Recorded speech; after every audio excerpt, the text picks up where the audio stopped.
Shalom semuanya Bapak Ibu, selamat malam. Waduh, hari ini luar biasa ramai sekali ya. Ada sukacita dapat ini, amin. Hati yang gembira adalah obat yang manjur. Amin. Dan semangat yang patah, keringkan tulang. Mari kita berdiri pada malam hari ini. Kita akan naikkan satu buah pujian untuk membuka persekutuan doa pada malam hari ini. Tiada berkesudahan kasih Tuhan dan selalu baru bagi kita. Amin.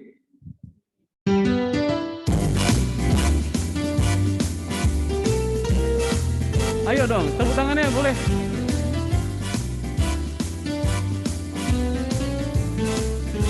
Tiada berkesudahan, tiada berkesudahan, kasih setiamu Tuhan, selalu baru rahmatmu bagiku. Hari berganti hari, hari berganti hari, tetap kulihat kasih-Mu, tak pernah berakhir di hidupku. Katakan Tuhan Yesus baik, sungguh amat baik untuk selama-lamanya. Boleh dong jempolnya diangkat. Ya, boleh dong yang di belakang jempolnya diangkat. Ya, sungguh amat baik untuk selama-lamanya. Tuhan Yesus baik. Sekali lagi, tiada berkesudahan kasih Tuhan, tiada berkesudahan kasih setiamu Tuhan, selalu baru rahmatmu bagiku. Kita katakan hari berganti hari, hari berganti hari, tetap kulihat kasih-Mu, tak pernah berakhir di hidupku. Tuhan Yesus baik, sungguh amat baik untuk selama-lamanya. Tuhan Yesus baik. Katakan Tuhan Yesus baik, sungguh amat baik untuk selama-lamanya. Yang wanita nyanyikan lagu ini, amin. Yesus baik,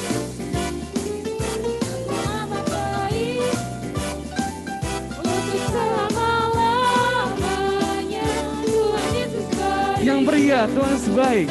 Tuhan Yesus baik. Yang pria, sungguh amat baik untuk selama-lamanya. Apa? Semuanya Tuhan Yesus baik. Sungguh amat baik untuk selama-lamanya.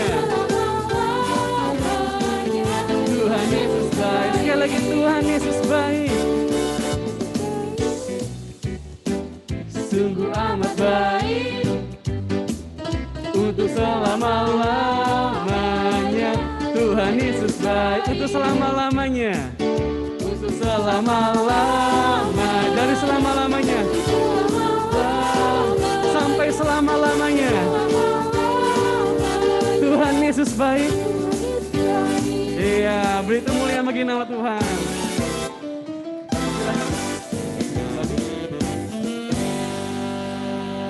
Puji Tuhan, ada sukacita tempat ini. Mari kita tenangkan hati kita, kita tundukkan hati kita.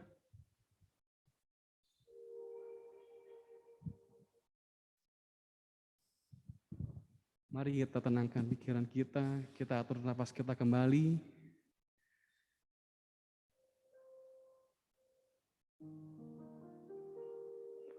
Mari kita buka persekutuan doa Satu Yusuf pada malam hari ini dengan tanda kemenangan kita. Di dalam nama Bapa dan Putra dan Roh Kudus. Amin.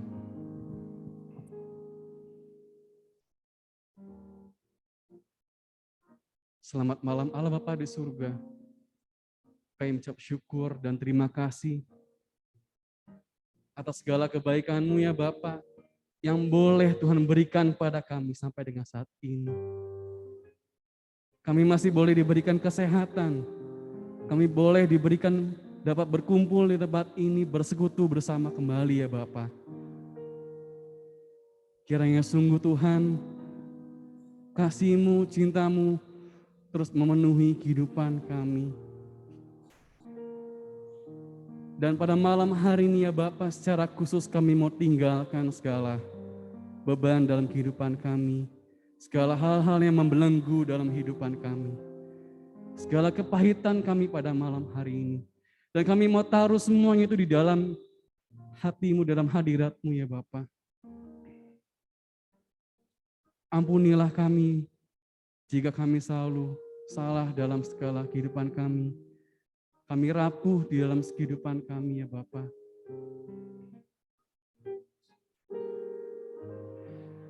Biar sungguh Tuhan, kami ingin mencari wajah-Mu Tuhan di dalam setiap kehidupan kami. Ajarilah kami untuk selalu melibatkan Engkau Tuhan di dalam setiap kehidupan kami. Dan kami juga mengucap syukur Tuhan, karena di masa-masa sukar ini, Engkau tidak pernah meninggalkan kami sedetik pun. Kami bersyukur atas segala kebaikan-Mu ya Bapa. Dan pada malam hari ini ya Bapa, kami ingin mencari wajah-Mu. Kami membutuhkan pertolongan-Mu ya Bapa dalam kehidupan kami.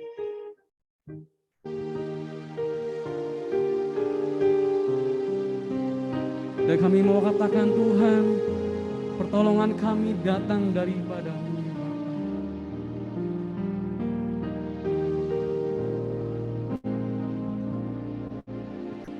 Bukan dengan kekuatanku ku dapat jalani hidupku tanpa Tuhan. Tanpa Tuhan yang di sampingku, ku tak mampu sendiri. Engkaulah kekuatan kami Bapa. Engkaulah kuatku yang menopangku. Ku pandang wajah-Mu dan berseru. Dan kami percaya Tuhan, pertolongan kami datang daripada-Mu Yesus. Peganglah tanganku, jangan lepaskan. Kaulah harapan dalam hidupku. Bukan dengan kekuatan kami ya Bapa, bukan dengan kekuatanku ku dapat jalani hidupku. Tanpa Tuhan di samping kita,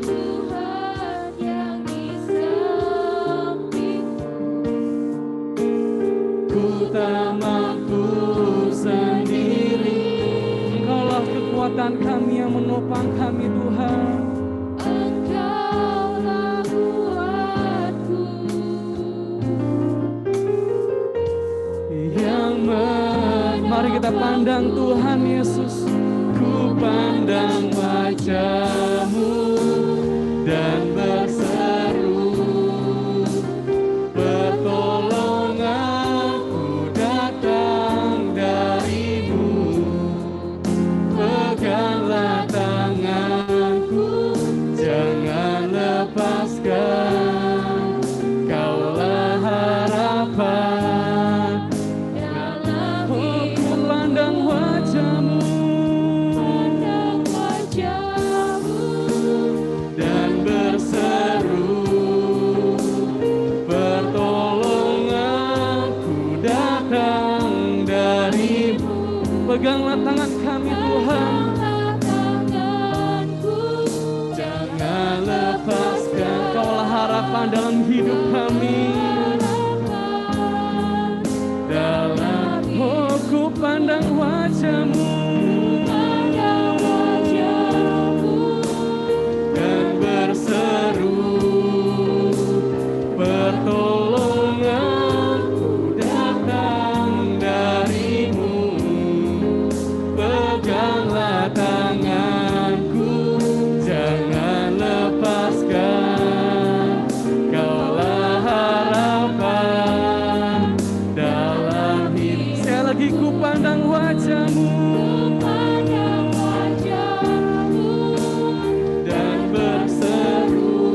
Tuhan, pertolongan kami datang daripadamu.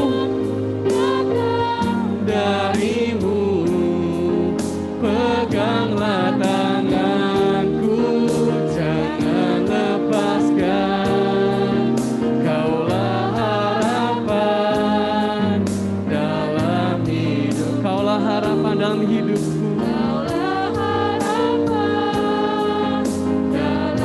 Benar Tuhan, kaulah harapan kami dalam hidup. Mari kita naikkan syukur kita bagi Tuhan. Terima kasih Tuhan, Kau selalu menjadi kekuatan kami. Terima kasih Tuhan atas segala kebaikan-Mu, atas segala kemurahan-Mu. Kau Allah yang tak pernah tinggalkan kami Tuhan. Terima kasih. Oh benar Tuhan, Kau Allah yang tidak pernah meninggalkan kami sedetik pun Tuhan. Saat kami mencari wajah-Mu, Engkau hadir dan menolong kami Tuhan. Dan pertolongan-Mu tidak pernah terlambat dalam kehidupan kami Tuhan. Dan pada malam hari ini ya Bapa, kami ingin memegang setiap janji-Mu Tuhan. Kami ingin pegang janji-Mu bahwa ada keselamatan yang datang daripada-Mu Tuhan di dalam hadirat-Mu. Kiranya sungguh Tuhan Kau hadir pada malam hari ini. Penuhi hati kami dan penuhi jiwa kami Tuhan. Sebab Engkaulah Tuhan kami yang hidup Tuhan. Kau Allah yang bertata dalam kehidupan kami. Terima kasih ya Bapa. Dan kami secara khusus Tuhan, kami mau katakan Kau adalah Allah dan sahabat kami. Allah yang memegang erat kami Tuhan dalam setiap kehidupan kami. Walau lewati lembah, kami tidak akan pernah ditinggalkan. Dan kami ingin pegang janji-Mu itu ya Bapa. Terima kasih Bapa.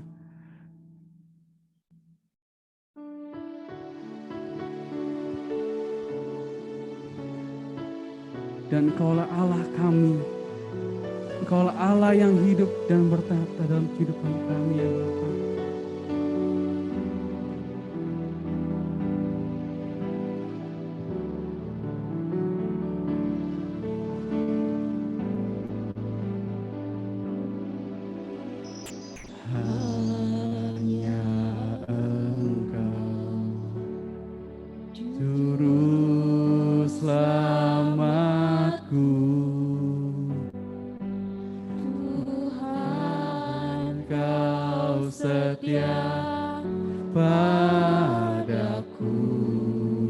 Pegang hanya janji-Mu Tuhan.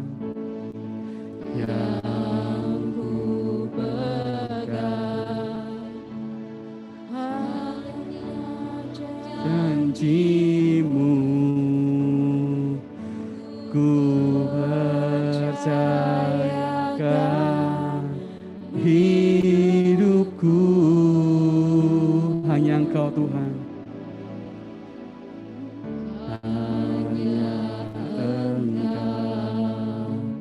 Juru selamatku, Tuhan Kau setia padaku. Yang ku pegang hanya janji-Mu Tuhan. Yang ku pegang hanya janji-Mu. Percayakan hidupku, ku sembah Kau Allahku, ku sembah Kau Allahku, Bapa dan sahabatku. Kau pedulikan seluruh hidupku.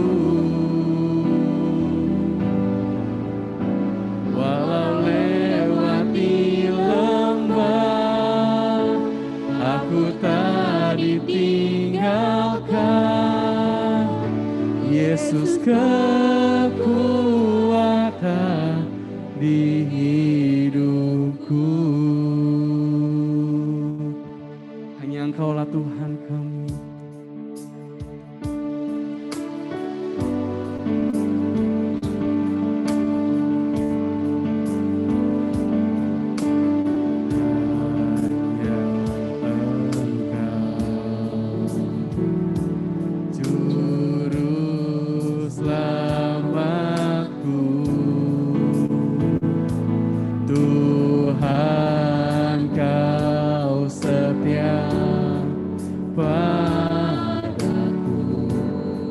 Dan kami mau pegang janji-Mu Tuhan.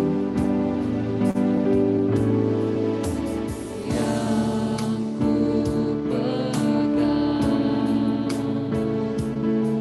hanya janji-Mu. Ku percayakan hidupku. Oh, Ku sembah Tuhan, ku sembah Kau Allahku, Bapa dan Sahabat. Kau yang pedulikan hidup kami Tuhan, Kau yang pedulikan seluruh hidupku. Walau lewati lembah kami tak ditinggalkan, walau lewati lembah aku tak ditinggalkan. Yesus kekuatan kami, Yesus kekuatan di hidup. Mari saya ajak saudara bangkit berdiri, kita nyanyikan lagu ini dengan segenap hati kita. Dan kita akan ku sembah Kau Tuhan. Ku sembah Kau Allahku, Bapa dan Sahabatku. Bapa dan Sahabatku. Oh, Kau yang pedulikan kami Tuhan. Kau yang pedulikan seluruh hidupku. Walau lewati lembah Tuhan,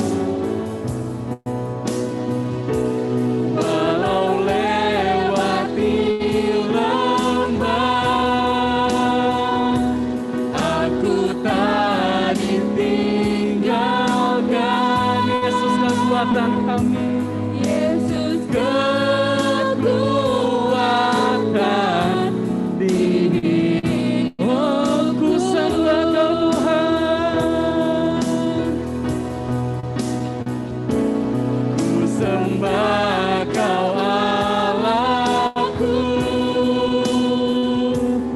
Bapa dan Sahabat. Hanya Engkau yang pedulikan hidup kami Tuhan. Kau yang pedulikan seluruh hidupku. Benar Tuhan, walau melewati lembah kami tak ditinggalkan Tuhan. Walau lewati lembah aku tak ditinggalkan. Yesus kekuatan, Yesus kekuatan di hidup. Oh, ku sembah Kau Tuhan, ku sembah Kau Allahku, Bapa dan Sahabatku. Hanya Kau yang pedulikan kami, Kau yang pedulikan seluruh hidupku.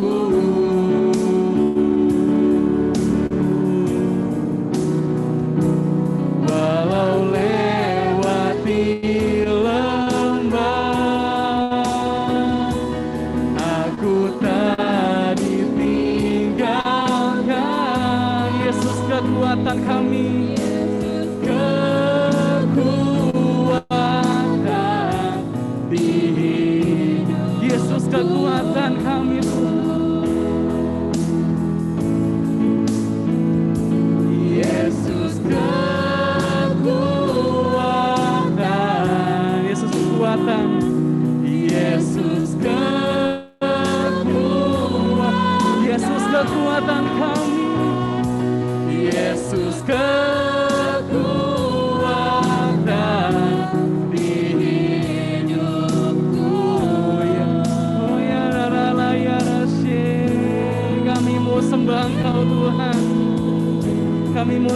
memuliakan Kau Yesus, sebab Kaulah Raja kami.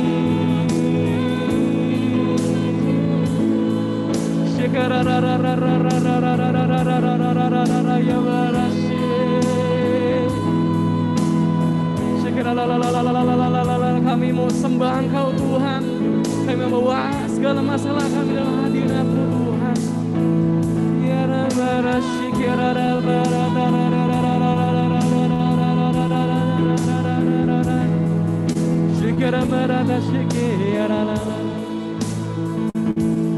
Dan kami mau sembah Engkau lebih kuat lagi Yesus.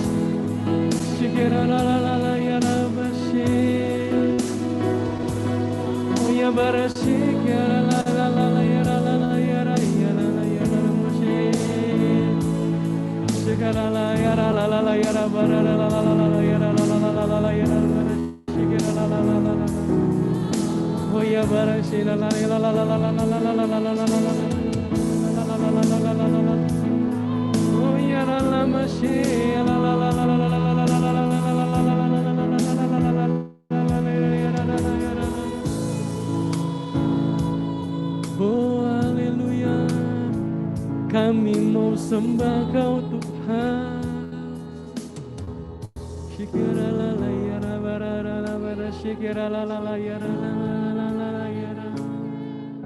Oh ya bara ya la la la ya la la shikira la la ya la ya la la la la la la la la la.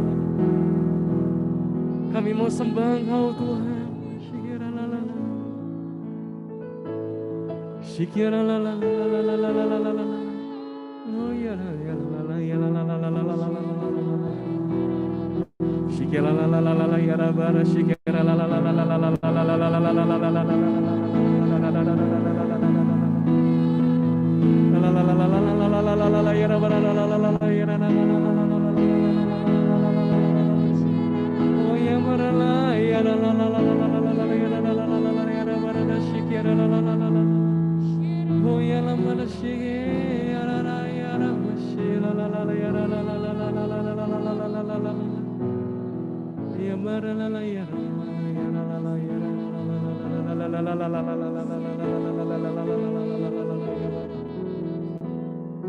Shikira la la bara shikira la la ya la bara la la la la la. Shikira la la la la ya la bara shikira ya la la ma. Shikira la la ya la la. Terima kasih Yesus.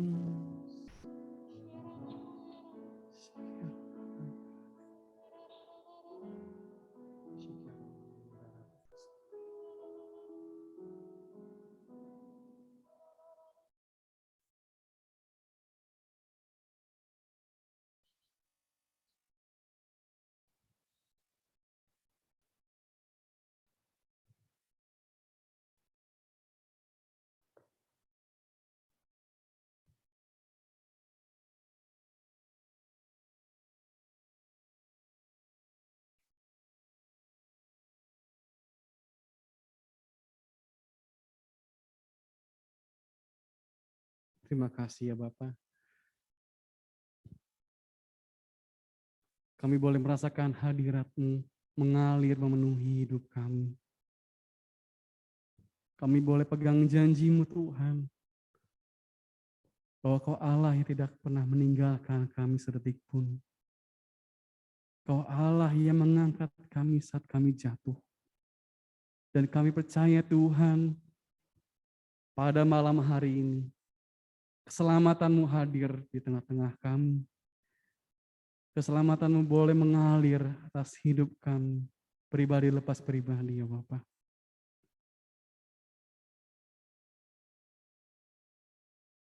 Dan secara khusus ya Bapak, pada malam hari ini kami mau duduk diam di dalam hadirat-Mu ya Bapak. Kami ingin mendengarkan firman-Mu yang akan dibawakan oleh Bapak Audi. Kiranya sungguh Tuhan, setiap firman yang boleh Bapak Audi bawakan pada malam hari ini, boleh menjadi rema dan kekuatan bagi kami dalam menjalani kehidupan kami yang akan datang. Terima kasih ya Bapak. Kami mau serahkan acara persekutuan doa pada malam hari ini Biarlah sungguh Tuhan Kau yang beracara pada malam hari ini. Terima kasih Bapa, segala ucap syukur dan hormat bagi nama-Mu. Kemuliaan bagi Bapa, Putra dan Roh Kudus, seperti pada permulaan, sekarang, selalu, sepanjang segala abad. Amin. Silakan duduk.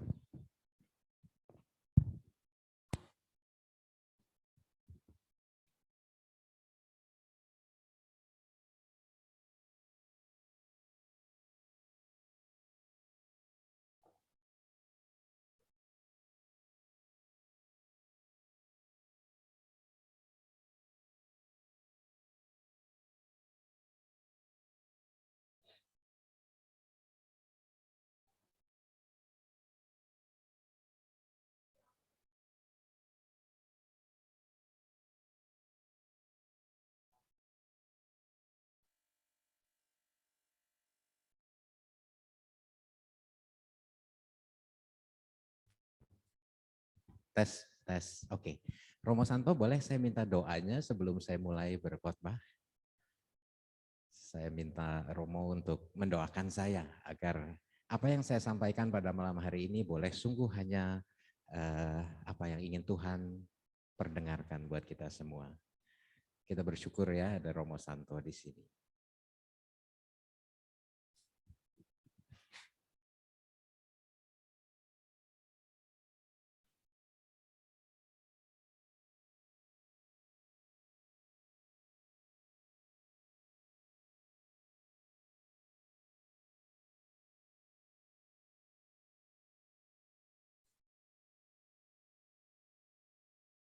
Ya, makasih Romo. Ya. Romo Santo waktu itu memberikan sakramen perminyakan untuk ayah saya ya di Rumah Sakit Mitra Plumbon. Ya, oke. Teman-teman, Bapak, Ibu, saudara-saudari sekalian, saya senang sekali pada malam hari ini bisa berada di depan Bapak Ibu, bukan di depan monitor ya. Karena selama 2 tahun ini saya selalu kita melayani firman Tuhan di depan monitor dan baru kali ini boleh lagi kembali sungguh secara fisik di depan gitu ya. Beda ya, tentu beda dan saya percaya juga buat saudara-saudari sekalian, Bapak Ibu juga sesuatu yang berbeda kalau kita bisa hadir secara fisik, puji Tuhan ya. Saya sempat khawatir jangan-jangan saya lupa nih gimana caranya pewartaan offline ya. Karena kebiasaan pewartaan online 5 menit sebelumnya masih nyiapin bahan juga nggak apa-apa ya. Terus kadang-kadang kalau ngelihat di monitor bajunya rapih tapi nggak tahu celananya mungkin celana pendek ya. Oke, berjanji di altarnya. Itu tema yang waktu Ana membagi-bagi tugas pada kami, terus saya sempat bersanda ya, saya bilang gini, Ana ini tema saya nih berjanji di altarnya ya. Terus saya bilang, saya lupa loh janji saya seperti apa waktu itu, udah lupa gitu ya. Terus Ana bilang, masa kok gitu ya. Iya, tapi minimal kan saya ingat saya janji sama siapa gitu ya. Kan lebih parah kalau janjinya ingat tapi lupa janji sama siapa ya. Oke, kenapa saya bisa lupa? Mungkin sedikit cerita. Waktu itu waktu saya menikah, kami punya teman namanya Aang gitu ya. Dia sahabat kami berdua, terus dia bilang, Audi gimana kalau kamu meritnya dibikin personal ya. Jadi janjinya ya janji tema intinya sama tapi kamu bikin itu dengan kata-kata kamu sendiri gitu ya. Nah, terus ya bagusnya memang personal. Tapi jeleknya setelah 18 tahun pernikahan saya mesti ingat-ingat lagi waktu itu saya janji apa. Tapi janji saya kira-kira begini. Di hadapan Kristus dan gerejanya, saya Petrus Stefanus Audi Hadiwijaya mengambil engkau Maria Francisca Febianti sebagai istriku yang sah. Ya. Aku berjanji untuk selalu menghormati dan mengasihimu dalam setiap keadaan di sepanjang hidupku. Saat jalan kita menjadi sulit, aku akan tetap berada di sisimu untuk mengangkat dan mendukungmu, untuk menangis dan tertawa bersamamu. Itulah janji saya kepadamu. Gitu. Janji Cika beda lagi. Kalau ditanya, jangan-jangan dia lupa juga. Tapi enggak ya. Tapi janji kita personal, memang pernikahan itu menjadi sesuatu yang sangat berkesan bagi kami. Saya enggak tahu apakah boleh seperti itu atau enggak, jangan ditiru ya. Tapi waktu itu Pastor Anton, yang sekarang Monsinyur Anton, waktu itu nggak bilang nggak sah, diulang gitu ya, nggak bilang gitu. Jadi aman ya. Kita waktu itu berhasil menikah 20 Desember 2003 ya. Dan sekarang sudah 18 tahun pernikahan kami dikaruniai 2 anak ya, yang luar biasa ya, puji Tuhan. Nah, saya teringat bahwa kalau kita bicara pernikahan, kita nggak bicara satu lari sprint 100 meter ya, bahwa startnya harus sangat akurat, kita memusatkan kekuatan, begitu dare dibunyiin terus kita berlari dan 11 detik, 12 detik kemudian finish. Ya. Enggak, pernikahan itu seperti lari maraton. Ya. Jadi ada ribuan orang yang start, tapi enggak semuanya mencapai finish. Ya. Dan ada 42 kilometer yang harus ditempuh, bahkan mungkin ultramaraton ya, 100 kilometer bahkan sampai. Jadi apa yang terjadi di titik start itu penting, karena semua orang harus melalui titik start. Tapi yang lebih penting adalah kilometer demi kilometer, langkah demi langkah yang ditempuh. Bagaimana dia bisa tetap menjaga stamina, tetap ada hidrasi yang cukup. Ya. Jadi kalau bicara hidup pernikahan, bagaimana kita menghidupi janji itu. Ya. Jadi pernikahannya boleh mengundang ribuan orang, boleh di hotel yang mewah, tapi satu saat itu semua nggak penting. Yang lebih penting adalah bagaimana sakramen yang di awal kita temui itu kita hidupi, ya, dan kemudian itu menjadi bagaimana kita menjalani hari demi hari dan tetap memegang janji kita. Ya.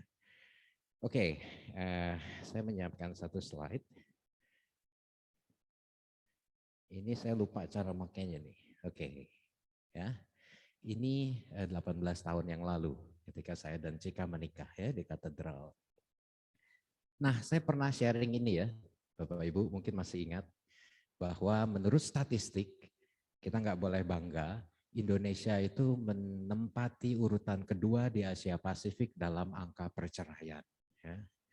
Ini pernah saya share, jadi saya nggak akan bicara banyak. Yang baru adalah ini, ya. Saya menemukan statistik lain, statistik perselingkuhan. Ya. Berapa persen kira-kira statistik perselingkuhan di Indonesia? Ada yang mau coba jawab? Hariman mungkin? 30%, oke. Mbak Dia? Angka. Berapa?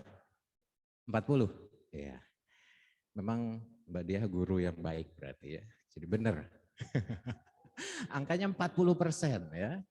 Jadi dalam satu survei yang diadakan Just Dating, jadi saya nggak bilang ini akurat karena mungkin respondennya orang-orang yang sedang mencari pacar gitu ya. Saya nggak tahu respondennya siapa. Tapi dari beberapa negara yang dibandingkan, Indonesia 40% pasangan yang mengaku bahwa mereka pernah selingkuh selama hubungan mereka. Ya. Itu kedua, yang pertamanya adalah Thailand. Ya. Yang ketiga, keempat itu Singapura. Ya. Ada satu negara lain dan yang paling rendah Malaysia gitu ya, 20% gitu. Nggak usah terlalu bingung dengan survei ini, tapi pertanyaannya kenapa ya kok kita seringkali nggak bisa menjaga janji yang kita ucapkan, komitmen yang kita ucapkan. Mungkin bukan harus komitmen pernikahan, tapi mungkin pas survei ini ya komitmen pacaran misalnya ya. Kenapa kita kok nggak menghidupi janji kita gitu ya. Nah, jadi pewartaan ini akan saya bagi ke dalam dua. Yang pertama adalah apa sih pernikahan secara Katolik ya. Jadi kita akan belajar teorinya dulu nih. Menurut katekismus ya, terus menurut yang lain-lain gimana sih menurut Alkitab, gimana sih harusnya pernikahan itu. Dan bagian kedua akan bicara hal-hal praktis ya. Jadi apa yang harus kita lakukan untuk menjaga pernikahan kita. Oke, langsung aja. Menurut katekismus Gereja Katolik, pernikahan itu adalah desainnya Allah ya. Jadi bukan satu yang manusia bikin begitu saja, tapi terutama Allah yang menginspirasi. Kalau kita tahu Alkitab kita itu dimulai di kitab Kejadian dengan Allah menciptakan pria dan wanita ya. Dan diakhiri di kitab Wahyu dengan satu pernikahan anak domba di surga dengan gereja ya. Jadi kisah-kisah di tengah-tengahnya itu juga bagaimana ada pernikahan yang kemudian hancur, ada perselingkuhan, tapi juga bagaimana dari pernikahan juga ada orang-orang yang dipilih Allah untuk menyelamatkan dan lain-lain seterusnya ya. Jadi pernikahan itu desainnya Allah dan dipakai untuk menyelamatkan ya. Salah satu sarana untuk Allah mendatangkan keselamatan. Katekismus Gereja Katolik bicara ada satu persekutuan yang intim, hidup dan kasih. Ini dibentuk oleh Sang Pencipta, ya. Lalu kemudian Tuhan sendiri adalah pembentuk, pendesain dari pernikahan itu. Terus Tuhan yang adalah kasih menciptakan manusia karena kasih, dan juga akhirnya juga kita juga harus saling mengasihi. Terus kemudian perjanjian matrimonial covenant, ya, perhatikan kata covenant, itu di mana pria dan wanita membentuk di antara mereka satu persekutuan seumur hidup by its nature order towards. Jadi tujuannya adalah kebaikan bagi keduanya, ya, kebaikan dari keduanya. Dan kemudian prokreasi atau terjadinya penciptaan anak-anak, ya, ada anak-anak hasilnya. Jadi ada satu kesatuan, nggak bisa dipisahkan, dan keterbukaan terhadap kehidupan itu penting dalam pernikahan. Cepat aja terakhir, Christian home is the place where children receive the first proclamation of faith. Jadi dalam rumah keluarga Kristen itu adalah tempat pertama anak mendapatkan pengakuan imannya. Ya, jadi rumah itu dianggap satu gereja domestik. Ya, di situ ada rahmat, ada doa, kita belajar kebajikan dan belajar tentang kasih. Oke, saya ingin membandingkan covenant, tadi disebutkan tentang covenant ya. Mungkin bagi kita satu kata yang agak asing. Tapi covenant ini sering dibandingkan dengan kontrak. Ya. Karena dua-duanya mirip, tapi berbeda. Pernikahan itu covenant. Kontrak itu misalnya kontrak rumah, ya, atau kontraktor gitu, kontrak atas jasa gitu ya. Perbedaannya adalah pertama di objeknya ya. Kalau kontrak itu adalah legal document yang diatur oleh negara, itu ya biasa aja. Biasanya objeknya bisa rumah, bisa keahlian, segala macam ya. Tapi ada satu objek yang diikat dalam kontrak tersebut. Sedangkan covenant itu adalah suatu yang suci, moral agreement, satu persetujuan perjanjian moral yang dilihat dijaga oleh Tuhan sendiri. Ya. Kalau kontrak itu antara dua orang, kalau covenant itu ada Tuhan di tengah-tengahnya. Ya. Oke. Terus kemudian dasarnya beda. Terus tadi objeknya pertama ya, objeknya bisa benda, bisa ini. Kalau covenant itu objeknya adalah orang-orang itu sendiri yang mengikatkan diri dalam satu ikatan. Ya. Jadi bukan benda. Jadi kalau kontrak itu bisa aja rumah, ya rumahnya doang. Tapi orang-orang yang punyanya atau yang menyewanya itu nggak masuk ke dalam perjanjian karena objeknya rumah tersebut. Tapi kalau covenant itu antara orang. Ya. Jadi orang itu mengikatkan diri, memberikan dirinya sendiri. Ya. Dasarnya beda, yang satu karena nggak percaya. Saya nggak percaya kalau nggak ada kontrak, pihak yang lain itu akan berbuat untuk kepentingan saya atau enggak. Ya. Jangan-jangan kalau nggak ada kontrak, nanti rumah yang harusnya disewa setahun, ternyata setengah tahun udah disewain ke orang lain, misalnya begitu ya. Dasarnya adalah dengan kontrak, tadinya rasanya nggak percaya, kemudian bisa lebih percaya. Gitu. Sedangkan covenant beda, covenant itu dasarnya justru karena percaya. Ya. Karena saya percaya bahwa saya bisa menyerahkan diri saya kepada dia, dan dia juga percaya dia bisa menyerahkan dirinya pada saya. Terus kemudian kontrak akan menimbulkan satu kewajiban yang ada batasannya. Jadi setelah kontraknya berakhir 1 tahun, 2 tahun, udah selesai.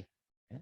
Tapi kalau covenant itu enggak terbatas. Ya. Pada saat saya menyerahkan diri saya dalam ikatan pernikahan, saya siap untuk menyerahkan diri saya seumur hidup. Ya. Intended to be permanent, sedangkan ini ada satu klausa di mana kontrak itu akan berakhir. Ya, terakhir, demands joy through mutual benefit. Jadi ada satu sukacita karena mutual benefit, ya. Perhatikan kata mutual benefit karena ada dia mendapat untung, saya juga mendapat untung. Ya, selama itu dipenuhi kontrak jalan.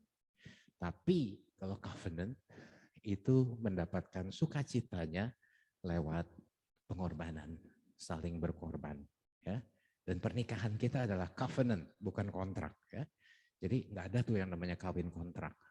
Pada saat kita menerima sakramen pernikahan itu ya kita siap untuk mengorbankan diri, ya gitu. Nah terus pastor, kalau saya tidak salah ya, bahwa sakramen pernikahan ini satu-satunya sakramen yang tidak diberikan oleh pastor. Jadi yang menerimakan sakramen itu adalah pasangan tersebut, ya. Pastor hadir untuk mensahkan, ya. Tapi yang saling menerimakan sakramen itu adalah kedua pasangan. Ya. Sakramen-sakramen lainnya pastor yang memberikan. Ya. Nah, kita belajar dari covenant. Ya. Covenant pertama itu bagaimana Allah waktu itu membuat satu perjanjian dengan umat Israel. Ya, pada saat dia bilang, engkau adalah umatku, aku adalah Tuhanmu. Itu adalah covenant, ya. Itu adalah satu perjanjian antara Tuhan dengan umat Israel sehingga mereka bisa disebut umat terjanji, umat pilihan. Ya. Dan kita juga lihat bahwa ya dalam pernikahan juga seperti itu, ya. Dan pernikahan kita akan disempurnakan satu saat di surga nanti pada saat Kristus menikah dengan gerejanya dalam satu pernikahan, ya. Teman-teman, Bapak Ibu ingat nggak sih kalau sakramen pernikahan itu kan ya pertama sakramen pernikahannya ada tukar cincin, ada segala ya janji pernikahan, terus kemudian diakhiri dengan ekaristi, ya. Dan ini yang luar biasa dalam gereja Katolik karena sakramen ekaristi ini justru adalah covenant yang sejati, ya. Kalau di janji pernikahan, saya memberikan diri saya kepadamu. Dan pada saat kita menerima komuni, Tuhan Yesus memberikan dirinya bagi gerejanya. Ya, sesuatu yang luar biasa, yang seolah-olah covenant yang kita bentuk, yang antara suami istri bentuk, kemudian ini loh covenant yang sejati. Ya, bagaimana Kristus memberikan dirinya sehabis-habisnya, yang kita kenangkan kembali dalam ekaristi. Ya. Luar biasa pernikahan Katolik, ya. Oke.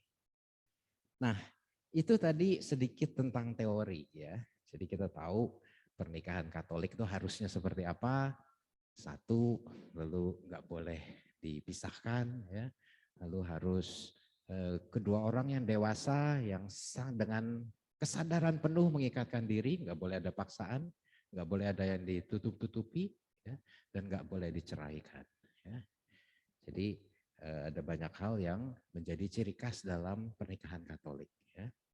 Yang sekarang kita bicara soal praktek. Ya.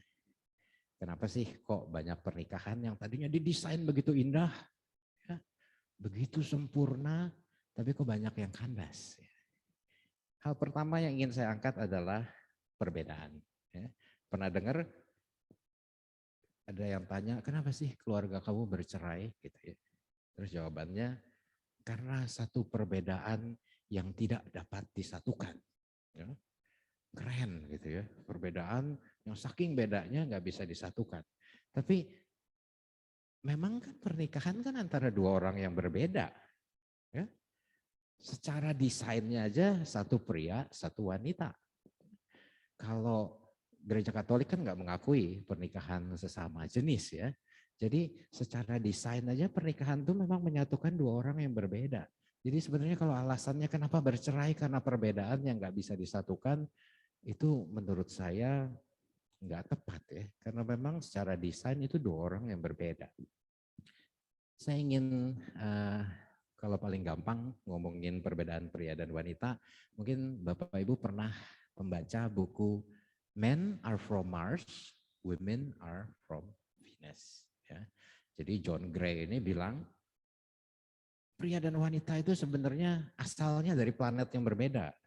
Yang satu itu dari Mars, pria itu dari Mars. Planet Mars itu ya orang-orangnya suka olahraga, aktif gitu ya. Terus kemudian wah orang-orangnya kompetitif gitu ya. Terus sedangkan Venus itu planet yang orang-orangnya suka bertemu, berkumpul, ngobrol-ngobrol gitu ya. Jadi beda gitu. Kemudian mereka jatuh cinta ketemu di bumi gitu. Dan memang pria dan wanita beda. Kita tahu bahwa kalau pria itu kan nalar sekali ya. Akal pikiran sekali, rasio sekali yang penting gitu. Jadi sesuatu itu dilihat secara akal pikiran, solusinya apa, kemudian ya udah dilakuin. Sedangkan wanita beda. Kita tahu wanita sangat mengedepankan perasaan. Ya.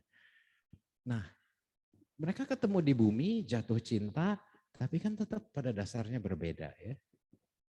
Jadi John Gray bilang, ya yang penting buat mereka berdua aja beda gitu. Kalau pria itu pentingnya tuh pencapaian gitu ya, apa yang udah saya lakukan gitu ya.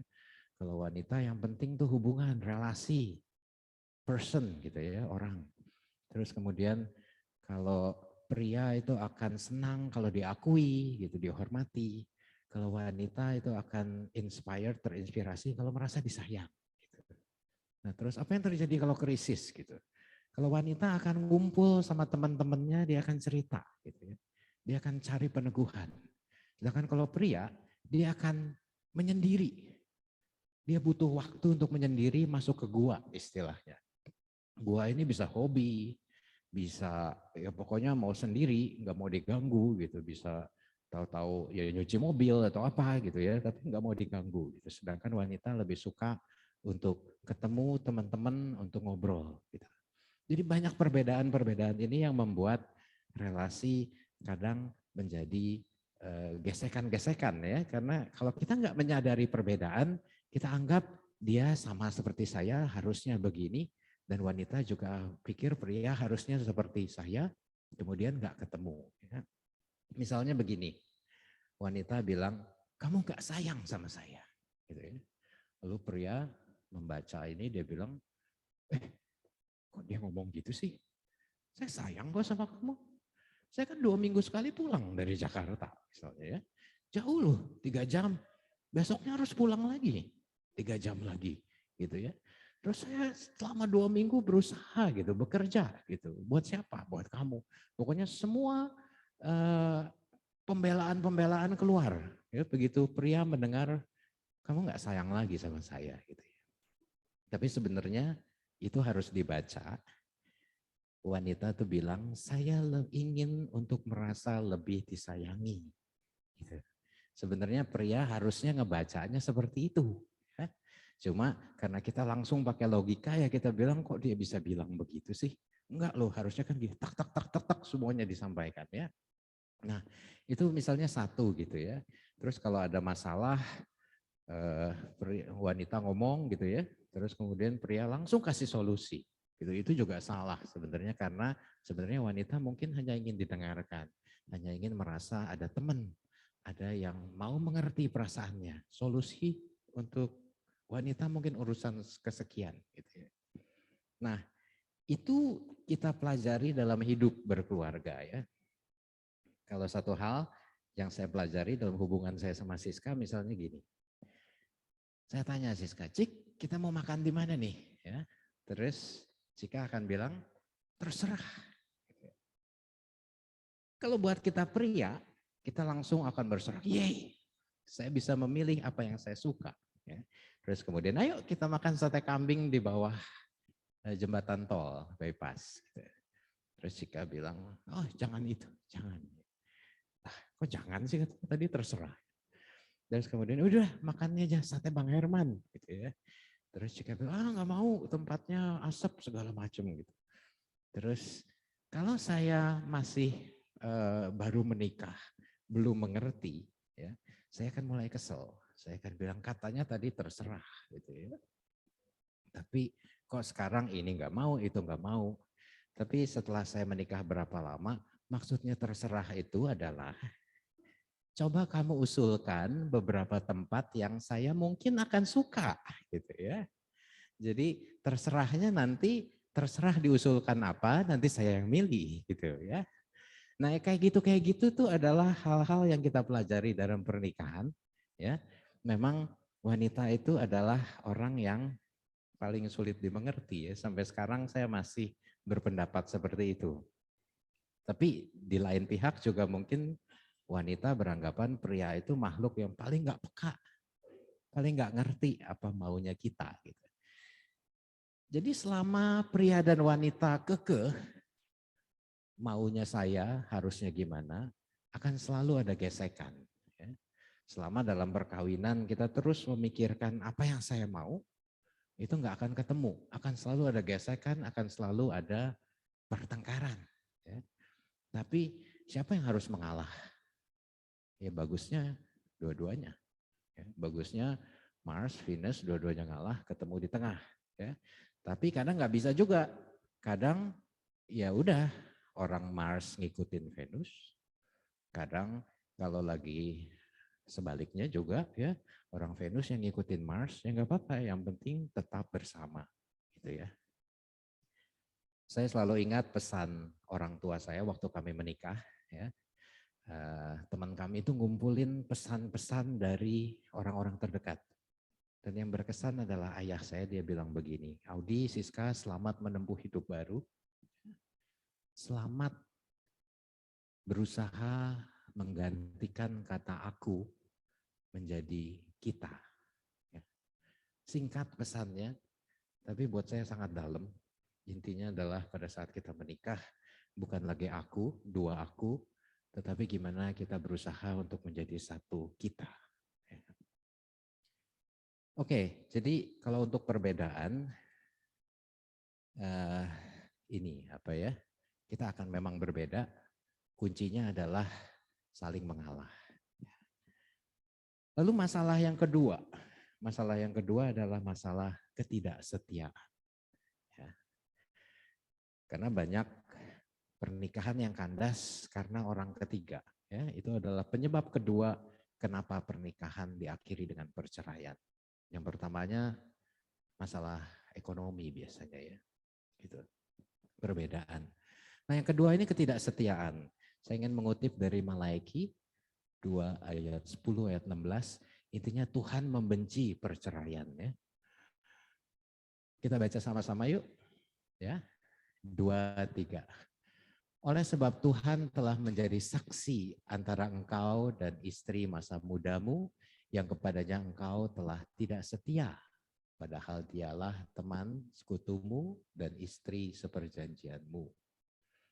Bukankah Allah menjadikan mereka daging dan roh? Dan apakah yang dikehendaki kesatuan itu? Keturunan ilahi. Jadi jagalah dirimu dan janganlah orang tidak setia terhadap istri dari masa mudanya. Sebab aku membenci perceraian, firman Tuhan Allah Israel. Makanya jagalah dirimu dan jangan berkhianat. Ya. Tuhan sendiri membenci perceraian loh. Ya. Kenapa kita banyak pernikahan yang akhirnya diakhiri dengan perceraian? Kenapa orang jadi nggak setia? Berapa waktu yang lalu kita suka lihat tuh di YouTube ya, istri melabrak pelakor, dipukulin gitu ya pelakornya, seolah-olah yang paling salah itu pelakor. Padahal sebenarnya yang nggak setia kan suaminya. Kenapa nggak suaminya yang dipukulin dulu? Gitu. Seolah-olah yang salah adalah pihak yang melarikan gitu. Perselingkuhan ini seperti traps ya, seperti jebakan, perangkap. Bapak Ibu tentu tahu perangkap ya. Perangkap itu didesain untuk menarik korbannya. Misalnya perangkap tikus. Ya. Di sini akan ditaruh keju yang begitu menggiurkan, ya, sampai tikus kalau lewat, oh udah nggak bisa berpaling dah. Ya. Dan makin dia dekat ke perangkap itu, makin dia bau kejunya kecium, ya. Makin dia nggak bisa berpikir lagi, ya makan kejunya dan kita tahu akhirnya the end, gitu, mati ya. Perselingkuhan juga seperti itu, ya.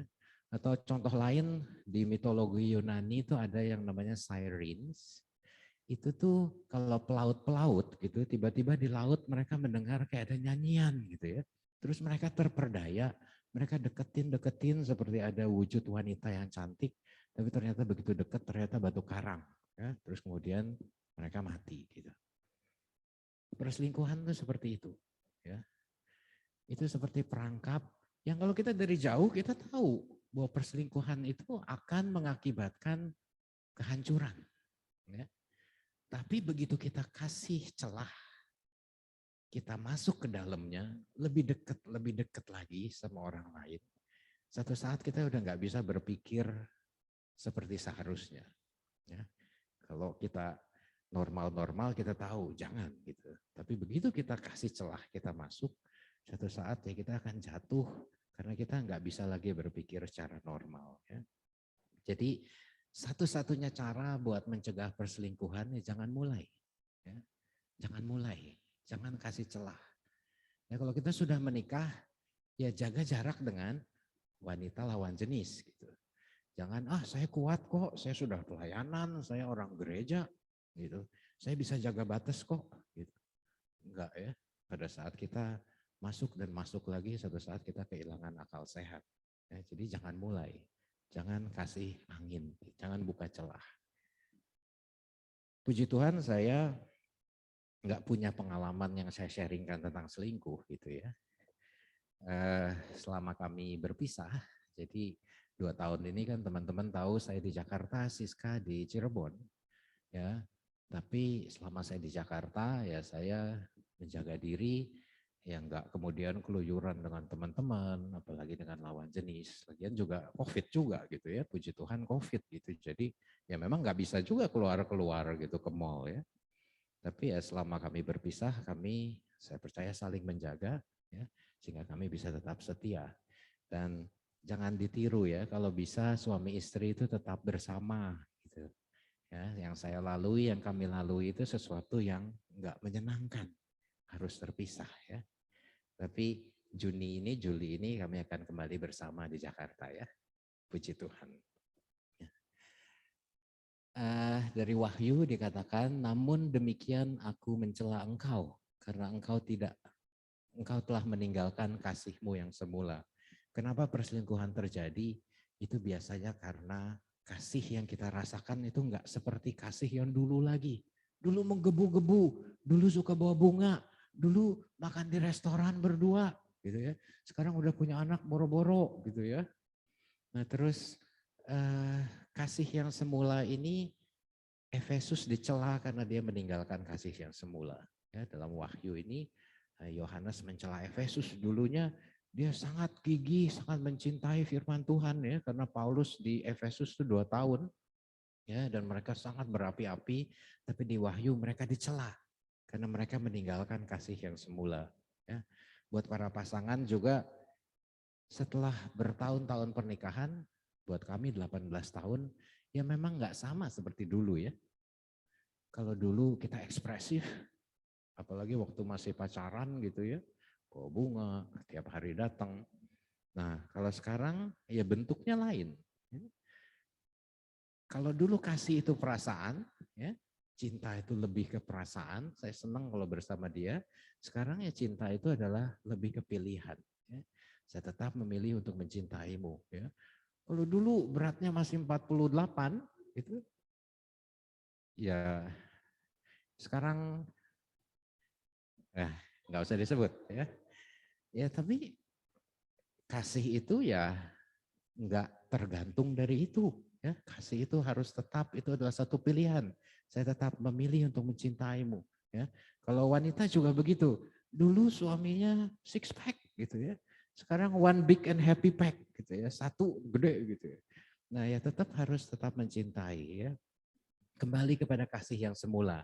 Pada saat kita kehilangan kasih yang semula, kita mudah tergoda oleh yang lain. Katanya rumput tetangga lebih hijau, ya. Bini tetangga lebih glowing katanya ya. Tapi enggak, ya. Yang terbaik adalah pasangan yang sudah Tuhan berikan kepada kita. Mari kita kasihi, kembalilah kepada kasih yang semula. Oke, saya ingin undang Cika. Kalau tadi saya banyak bicara, gitu ya. Sekarang saya ingin Cika juga sedikit sharing. Ya. Oke, Cik. Jangan balas dendam, Cik. Shalom, beberapa hari yang lalu itu saya bersama grup baca Alkitab itu lagi baca kitab Yeskiel. Entah kenapa ketika membaca itu tiba-tiba saya tuh menitikkan air mata karena di situ bagaimana Allah yang setia, Allah begitu sedih ketika umat Israel itu tidak setia, ya, menyembah berhala. Bagaimana Allah sedih dan itu juga membuat hati saya waktu itu membacanya sangat sedih. Dan saya bersyukur, ya kita semua bersyukur karena di gereja Katolik itu tidak ada perceraian.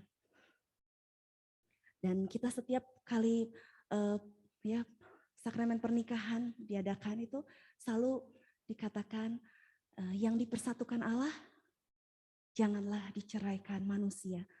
Ya karena Allah adalah sang kasih, Allah adalah Allah yang setia. Dan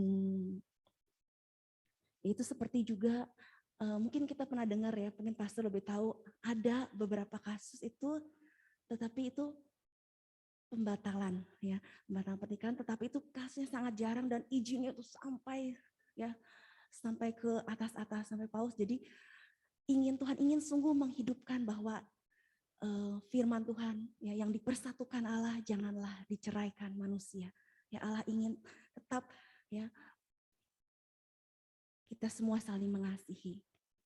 Dan seperti waktu itu juga pesan mama saya waktu sebelum menikah, jangan sampai kata-kata itu depannya C itu jangan sampai diucapkan ya apapun keadaannya. Dan saya ingat juga ini janji pernikahan ya, janji di altarnya ketika berjalan di altar dan setelah dari altar itu kita melewati ya, kami melewati stasi Jalan Salib. Dan di mana di dalam ya pernikahan kita sungguh membutuhkan Tuhan Yesus yang kasihnya sempurna karena memberikan hidupnya, nyawanya, dan setia sampai akhir. Yesus dan Bunda Maria juga senantiasa menyertai perjalanan hidup pernikahan kami 18 tahun. Karena saya yakin ini bukan karena saya, bukan karena pasangan saya, karena Audi, bukan karena kami banyak sekali kekurangan, tetapi Allah, ya Tuhan kita kasihnya begitu sempurna dan Dia yang selalu memampukan, Dia yang selalu menghibur, Dia yang selalu hadir untuk menguatkan, untuk kembali kami boleh saling mengasihi, melayani, memahami satu dengan yang lain. Ya, kalau diceritakan mungkin banyak ya. Satu saja mungkin, ini kejadiannya udah lama ya, bertahun-tahun yang lalu ya. Waktu itu Audi pergi dengan temannya teman saya juga gitu. Kayaknya inilah ya. Tapi entah kenapa saat itu ya perempuan kan suka overthinking ya, suka ada pikiran-pikiran yang negatif. Entah kenapa di mobil itu saya tuh bisa nangis, sedih gitu ya. Kok saya nggak diajak gitu ya, rasanya tuh ya, nangis gitu ya. Nah saat lagi nangis lagi doa, itu seperti Yesus mengatakan ya jangan menangis, jangan bersedih. Bukankah aku mengajakmu selalu untuk makan bersamaku, perjamuan, yaitu ekaristi saya diingatkan. Di situ saya kesedihan saya hilang ya. Tuhan berikan sukacita dan setiap perayaan ekaristi seperti tangki cinta itu seperti diisi kembali. Dan anggur ya Tuhan tidak mau kita pernikahan kami dan kita semua tidak mau kehilangan atau kehabisan anggur. Dia selalu memberikan anggur yang paling manis, yang lebih manis lagi, lebih indah. Bersama dengan Tuhan kami boleh kembali saling mengampuni, kembali saling memahami, melayani, ya setia sampai akhir ya. Kami masih berjuang terus dan Saya ingat waktu itu janji saya,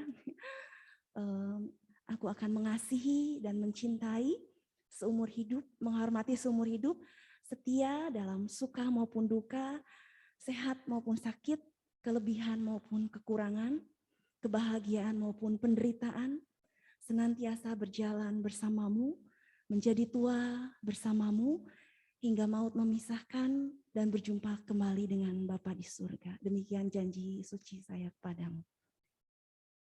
Oke, Cika boleh tetap di sini. Saya undang Cia untuk ke depan. Kenapa Bapak Ibu memelihara janji ini penting ya? Karena saya percaya bahwa kita hidup, kita meninggalkan satu legacy, satu warisan buat generasi-generasi setelah kita.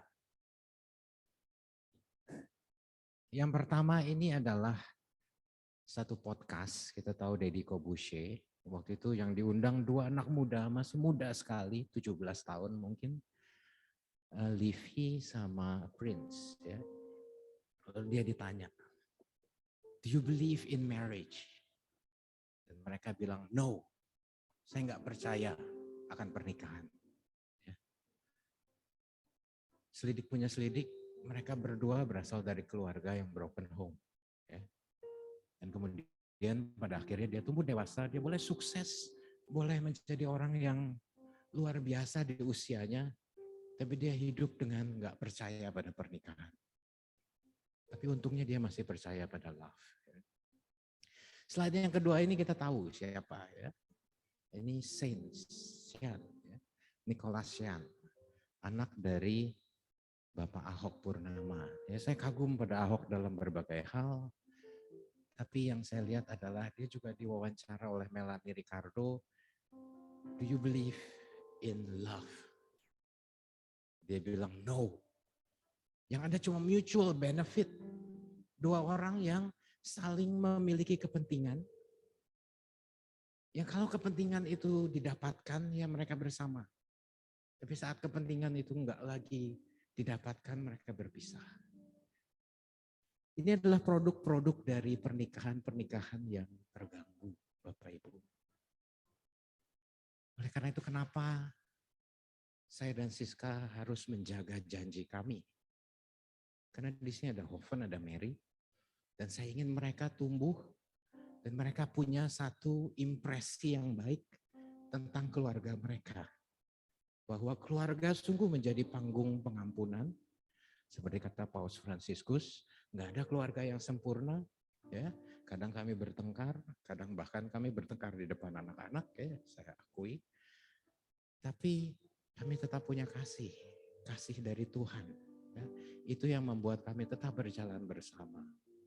Walaupun kami sering bertengkar, walaupun kami sering berbeda, tapi kami akan terus jaga janji kami di depan altar. Mari kita masuk ke dalam doa. Saya undang Bapak Ibu untuk bangkit berdiri. Kita bayangkan pasangan kita. Dengan siapa Allah telah mempertemukan kita. Dan mengikat kita dalam satu covenant. Satu pemberian diri. Sampai maut memisahkan. Bayangkan pasangan kita. Kalau kita belum menikah, bayangkan cinta kita pada Tuhan.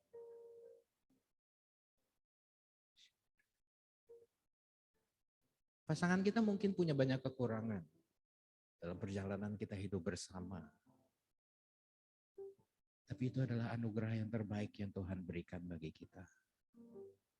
Pada saat kita memutuskan, saya ingin menikahi engkau, saya ingin memberikan diri saya kepadamu, ingat kasih kita yang semula. Tuhan yang memampukan kita untuk memberikan diri. Dan pada saat ini kita ingin kembali kepada kasih yang semula itu. Apapun keadaan pasangan kita, apapun yang dia lakukan, ingat bahwa covenant itu tidak terbatas oleh waktu, tidak terbatas oleh syarat-syarat.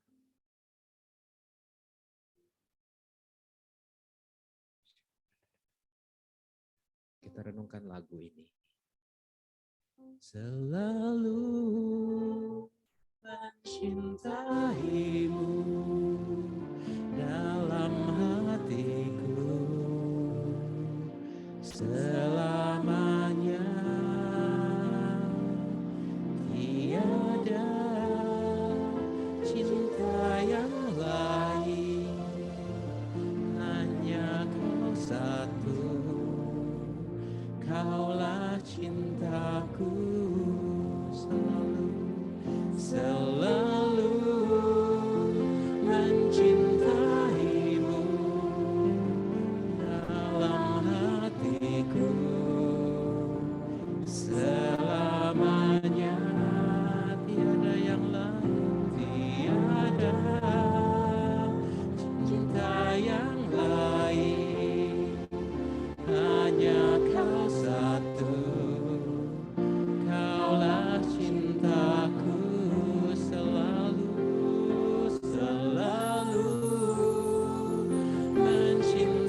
Bapa yang Maha Kasih, ini kami anak-anak-Mu,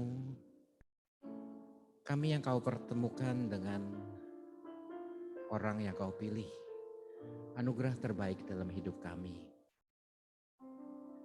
Dan kalau Kau berkenan, Kau karuniakan juga kepada kami anak-anak buah kasih. Pada saat ini kami ingin mengingat ya Tuhan kebaikan-Mu, mempertemukan kami dengan orang yang Kau pilih. Kami mau mohon ampun kalau kami seringkali menyia-nyiakan anugerah terindah dalam hidup kami. Kami seringkali hanya memperhatikan kepentingan kami sendiri dan satu covenant, satu ikatan yang seharusnya adalah pemberian diri, pengorbanan. Seringkali kami isi dengan apa yang bisa saya dapatkan. Kami mohon ampun kalau dalam kehidupan kami bersama, kami seringkali menyakiti satu sama lain. Karena Kau menghendaki satu pernikahan di mana kasih itu begitu melimpah, kasih daripada-Mu. Izinkan kami untuk kembali kepada kasih kami yang semula. Kembali menyadari bahwa yang menjadi terutama dalam kehidupan pernikahan kami adalah Engkau yang ada di tengah-tengah keluarga kami. Bukan kekurangan-kekurangan pasangan kami, bukan keterbatasan-keterbatasan kami, tetapi kasih-Mu yang selalu berlimpah, selalu Kau curahkan ke dalam keluarga kami. Izinkan kami ya Tuhan untuk selalu setia, selalu menjaga komitmen, selalu menepati janji yang telah kami buat di hadapan altar. Dan satu saat nanti kami menjadi tua bersama, kami meninggalkan satu warisan bagi anak-anak kami. Bahwa lewat keluarga ini Engkau menyelamatkan, Engkau menguduskan kami. Terima kasih Tuhan untuk apa yang boleh kami dapatkan pada malam hari ini. Biarlah kami pulang menjadi orang yang lebih mampu mengasihi, lebih mampu berkorban. Dan nama-Mu yang dipermuliakan dalam nama Yesus Kristus Tuhan dan Juru Selamat kami. Amin. Oke, terima kasih Bapak Ibu. Tuhan memberkati.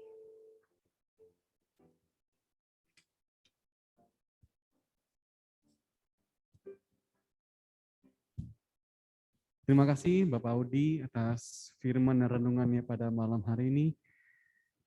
Sungguh kita telah dikuatkan kembali dengan cinta Tuhan yang diberikan melalui setiap orang yang kita sayangi pada malam hari ini. Kita diingatkan kembali akan setiap kejadian, peristiwa yang baik dalam setiap kehidupan keluarga kita. Sambil persembahan diedarkan, mari kita naikkan satu buah pujian ini. Dan kita mau katakan, kita tetap setia dan kita tetap cinta.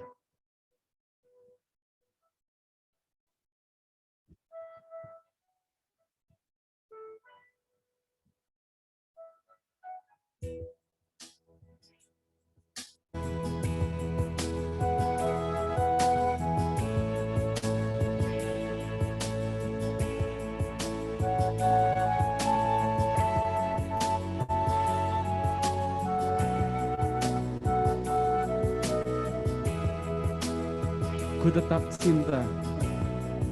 Ku tetap cinta. Ku tetap cinta. Walau badai datang menerpa, ku tetap cinta. Ku tetap setia. Ku tetap setia,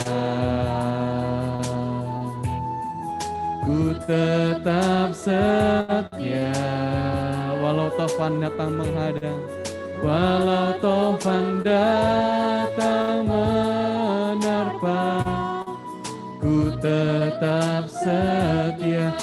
Terlalu banyak yang Tuhan berikan pada kita, lu banyak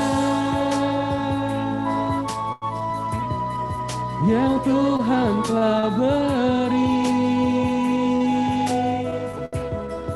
takkan mungkin ku balas dari apa yang ku miliki. Ku persembahkan hidup kami Tuhan.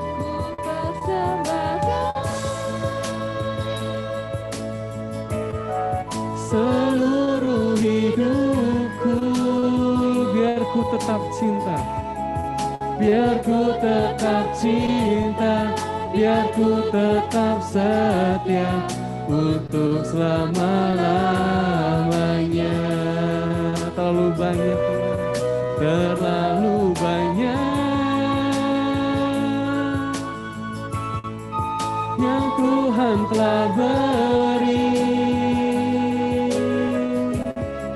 takkan mungkin ku balas dari apa yang ku miliki. Ku persembahkan Tuhan,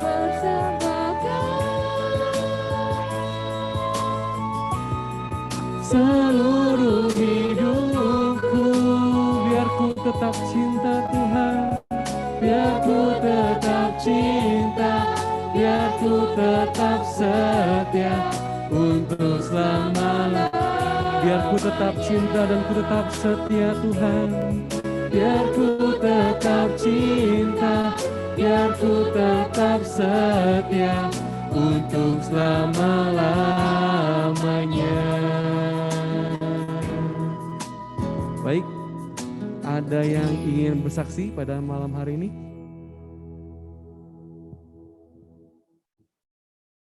Tetap wafat?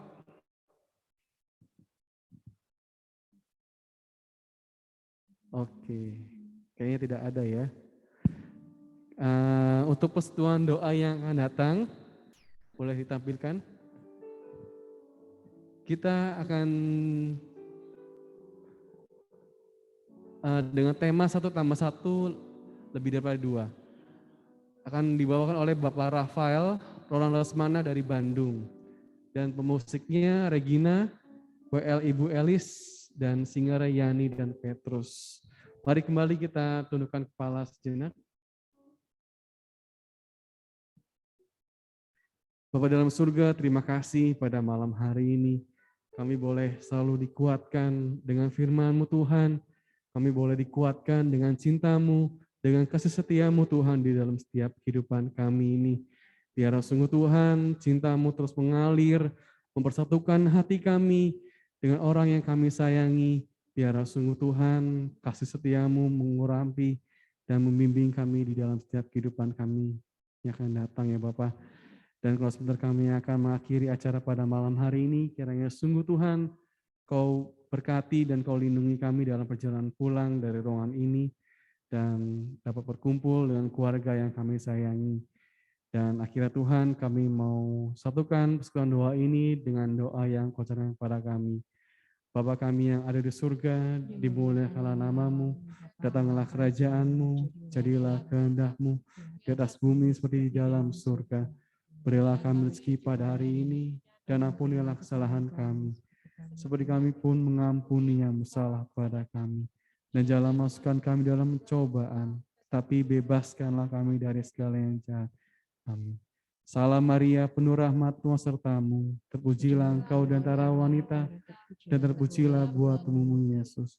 Santa Maria Bunda Allah, doakanlah kami yang berdosa ini, sekarang dan waktu kami mati. Amin. Kemuliaan kepada Bapa dan Putra dan Roh Kudus, seperti pada permulaan, sekarang, selalu, dan sepanjang segala abad. Amin. Di dalam Bapa dan Putra dan Roh Kudus. Amin. Saya undang Bapak Ibu untuk bangkit kembali.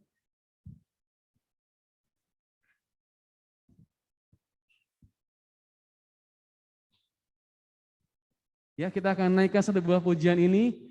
Kita mau katakan hati kita percaya bahwa Tuhan adalah gunung batu kita. Amin. Kita mau pegang kasih setia Tuhan.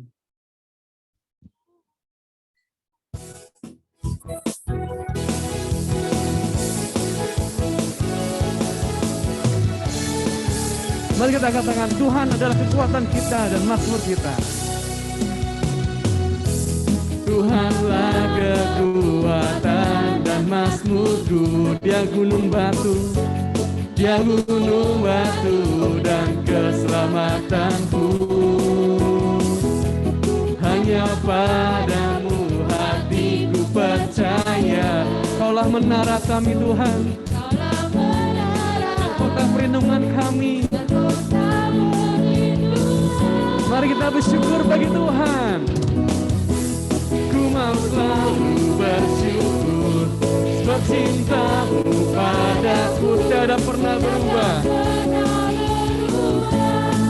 Hatiku percaya walau bumi bergoncang, gunung-gunung beranjak, namun kasih setiamu tak pergi dariku. Tuhanlah kekuatan dan makmur kita. Haleluya.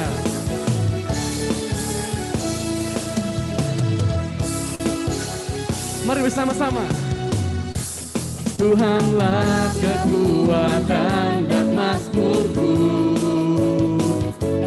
ya gunung, batu, dan pertahananku. Hanya padamu Tuhan, hanya padamu hatiku percaya. Kaulah menara dan kota perlindungan kita. Perlindungan, semuanya bersyukur. Ku mau selalu bersyukur, sebab cintamu padaku takkan pernah berubah. Hatiku percaya, walaupun bergoncang, gunung-gunung beranjak, namun kasih setiamu Tuhan. Ku mau selalu bersyukur, ku mau selalu bersyukur, sebab cintamu padaku takkan pernah berubah. Hatiku percaya, walau bumi bergoncang, gunung-gunung beranjak, namun kasih setiamu tak pergi. Kasih setiamu Tuhan, kasih setiamu tak pergi. Kasih setiamu Tuhan, kasih setiamu tak pergi dariku. Beri kemuliaan bagi nama Tuhan. Sampai jumpa di doa yang akan datang. Tuhan Yesus memberkati.